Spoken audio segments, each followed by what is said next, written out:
أعوذ بالله من الشيطان الرجيم. Bismillahirrahmanirrahim. Dear students, today we will discuss elements of crime. Before discussion of element of crime, once again I want to define the term crime. What is crime? Crime is an unlawful act for which punishment has been provided directly or indirectly by Allah, either fixed or discretionary.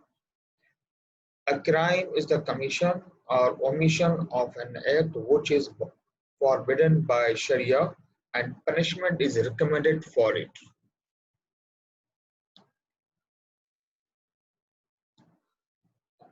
Now, we move on the second slide, which consists ingredients of crime. What are the ingredients of crime? The first ingredient of crime is the commission or omission of an act. Second is violation of a specific law of Sharia. And third is prescription of punishment.